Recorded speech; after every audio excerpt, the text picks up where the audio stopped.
Hey everybody, this is Jim at freechartvideos.com using time-honored techniques to understand modern markets. I want to remind you, because this is important, this video is for educational purposes only. As a matter of fact, everything on the site is for educational purposes only. It is not intended to be used as any form of investment advice. Look, I can draw lines on charts, but only you can draw your own conclusions from your own due diligence and make investment decisions that are suitable for your financial situation.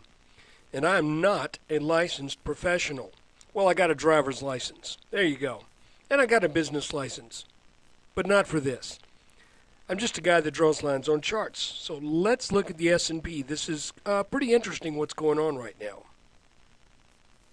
Okay, let's look at the last 5 months or so of the action, and really we're going to concern ourselves with December through to the present.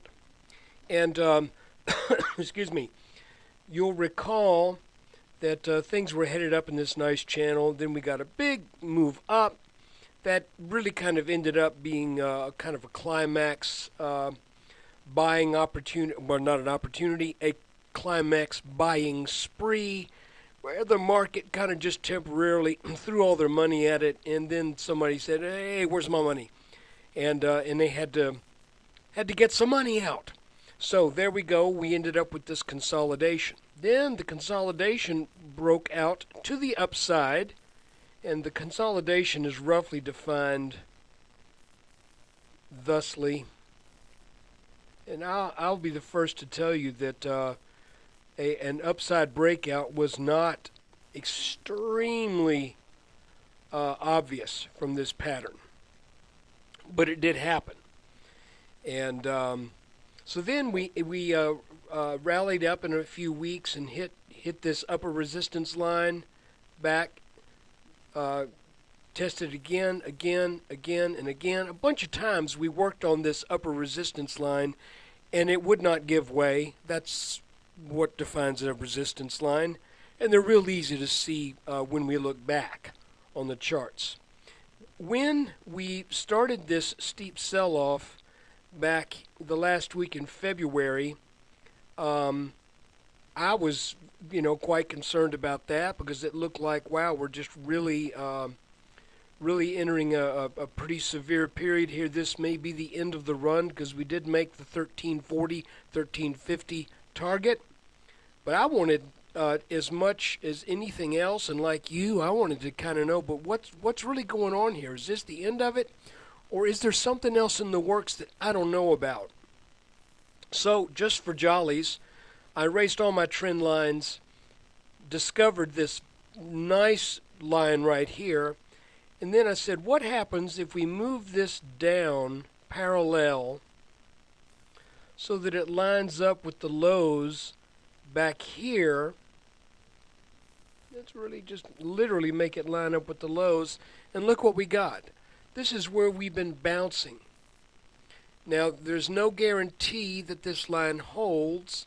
And if it doesn't hold, then it's my feeling we probably come down and test this line right here in the low 1220s. However, I want us to zoom in now and take a look at this region and see if we can get an idea what might be going on. Okay, now we're looking at a 10-minute chart, and it's a little ragged here. Things are not lining up perfectly. For example, this line that I've drawn across, just drew it today from this top over the last 1, 2, 3 tops in this region. Some people may have said, well, isn't this the line? Yeah, but the problem is that works for here and here, but then everything else is kind of bouncing around above it, which there may be some validity to that. Maybe there's some component of the S&P that is, well, never mind. Just forgot I even mentioned that. That's going to take too many words to explain. But anyway, what's been happening is I identified this light blue line that is a line of clear technical significance here, because you can see that, give or take a tiny bit, this line has served at both as resistance, support, resistance, support, and it's perfectly horizontal. It's right there just a little bit above 1312.50. So that tells me that something is going on here in the way of either a consolidation or a reversal. Now this is our green line that I showed you previously that lines up with the bottom of where we got the last low before that consolidation broke out back in, I believe it was, when was it? Back in November. Let's go back to this chart. Now, additionally, we've got a line right here at roughly 1331 and change. Maybe call it 1332 just because it's easy to remember. And this line sort of matched up here, but was perfectly horizontal across this top and this top. Now here's some other interesting stuff.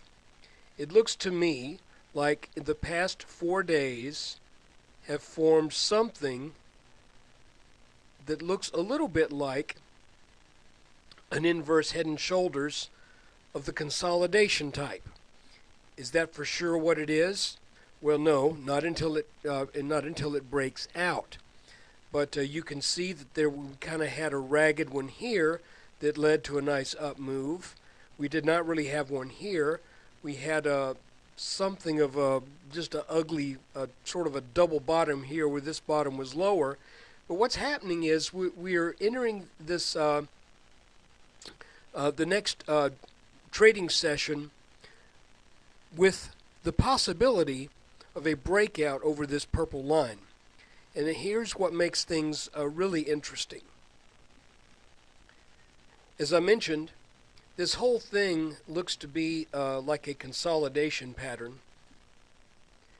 And let me erase this line right here. That was from an earlier study on something.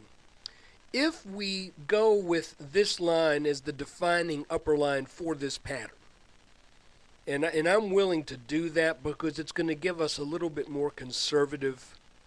Well, actually, it's going to give us about the same answer, but it's the line that I'm going to draw here is from the horizontal line to the lowest reactive move in this pattern.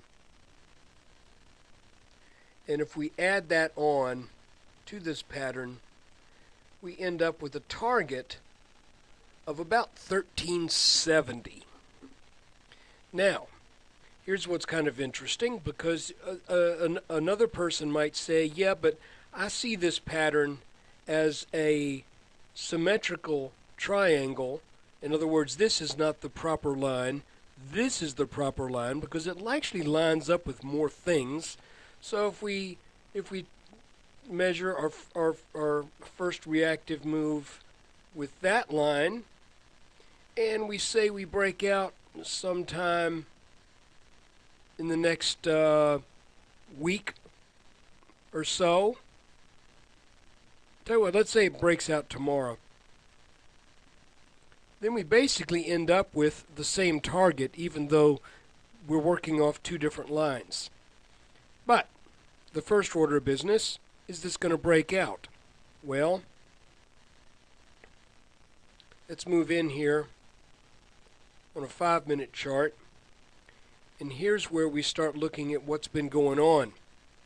You see where I'm seeing this inverse head and shoulders that itself has a little double-headed head and shoulders as the right shoulder.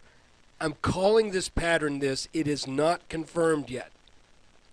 Okay, so don't trade on it yet. It's got to get this little one right here and this big one both have the neckline at roughly the same place, and that's going to be If we can get to about 1324, 1324.50,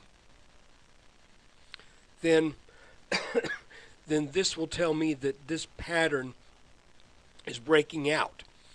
And if it breaks out, then we measure the expected move from the head and shoulders by measuring the depth of the head, adding it on to the spot of the breakout. That gives us a target of about 1346. Now, remember what we were talking about, this larger pattern. Let's back out again. If we get this inverse head and shoulders that I just pointed out to break out, then if we use this purple line as our boundary line for this consolidation, then that means the whole pattern automatically breaks out. Okay? In other words, a breakout of this little head and shoulders is also a breakout of this larger consolidation pattern. If we use this blue line as the defining line in the pattern, then a breakout from this inverse head and shoulders that satisfies the minimum expected move to 1346 would take us out over this pattern. All of which to say, you can clearly see that this line is a working line here, and you can also see where this line is a working line. So at present, we've got two lines of resistance. We've got this line that is the purple line, and we've got this blue line. But we have the pattern history behind these lines, under these lines, that any decent in taking both of those out, and the net result would be an eventual move, and I say eventual meaning not right away, but maybe a week or two, a move to as high as 1370, 1372.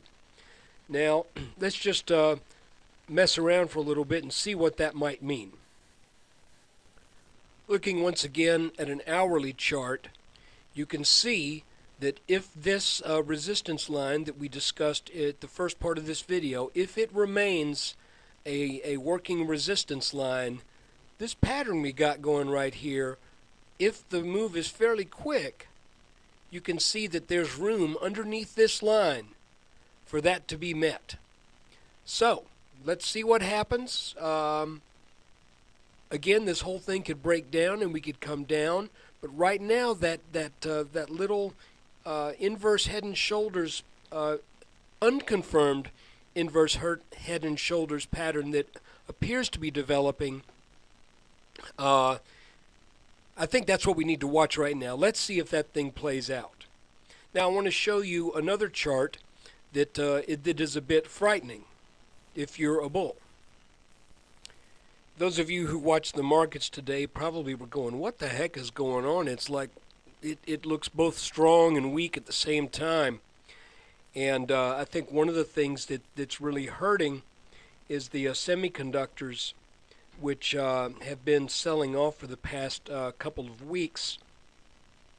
And to my eye, it looks like we have formed sort of a complex head and shoulders pattern in the SOX index.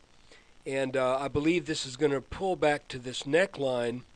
I mean, it could recover, but that's not my first thought right now.